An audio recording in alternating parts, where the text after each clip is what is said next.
أسعد الله مساءكم وأسعد الله صباحكم أعزائي المشاهدين متابعين قناتي المتواضعة همس الليل. طبعا هي قناة شعر وأطفال، بس اليوم بدي أطرح لكم موضوع مختلف شوي عن حظوظ الفرق العربية بكأس العالم. إن شاء الله يعني متفائل السنة هاي إن شاء الله نوصل لأدوار متقدمة. المجموعة الأولى مع قطر طبعا الإكوادور والسنغال وهولندا. أنا طبعا صار لي فترة أتفرج على فيديوهات لألعابهم ويشر. وطبعا ما نستهين بالفرق الثانية مثلا ما فيها فرق عربية، يعني فرق قوية طبعا. المجموعة الثالثة الأرجنتين والسعودية. طبعا الأرجنتين احنا نعرف مثلا مهارات الفريق الأرجنتيني وميسي على بالأولوية يعني.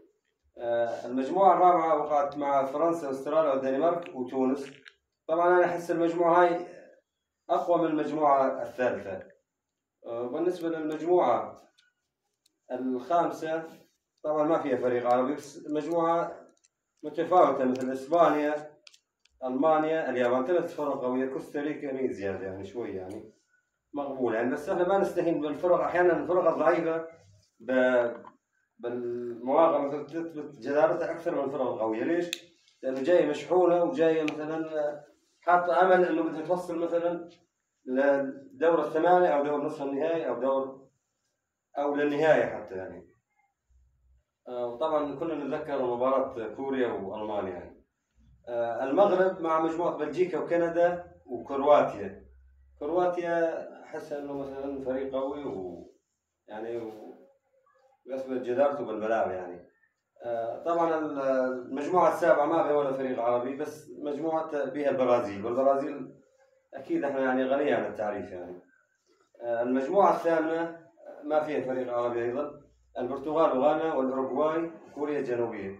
طبعا أمريكا الجنوبية احنا نعرف فرقها كلها مستوى واحد، كلها نفس مستوى البرازيل أو أقل شيء بسيط يعني، مثل الأرجنتين الأوروغواي. هذا كلهم فرق ما نستهين بهن ومن سهلات يعني. أي فريق من أمريكا الجنوبية مو سهل أبدا يعني، ونصفهم محترفين او اكثر من نصفهم مثلا محترفين بانديه اوروبيه عريقه مثل برشلونه او غيرها او ريال مدريد او الدوري الالماني، الدوري الانجليزي، كلها مشاركه يعني. يعني سويت اللوحات هذنا اللوحات بسيطات هيك، بس بدي احاول مثلا اسوي المجموعات نفس مجموعات كاس العالم، واذا اشوف حظوظ الفرق العربيه، وان شاء الله ان شاء الله لما نلتقي يكون مثلا نبلش كاس العالم موصلين النتائج ايجابيه. ومثل ما وصيتكم بالفيديو السابق انه ما نندفع ونبتعد عن الانانيه ونلتزم خطه المدرب 100%. ما نحاول مثلا اسوي خطه من حالي، او مثلا شايف لعبه بالدوري او كذا احاول انه اجتهد. الاجتهاد مو مطلوب بالمكان هذا، والخطا طبعا خطا يكون فادح يعني. يعطيكم العافيه والتوفيق للفرق العربيه، وان شاء الله يصير خير.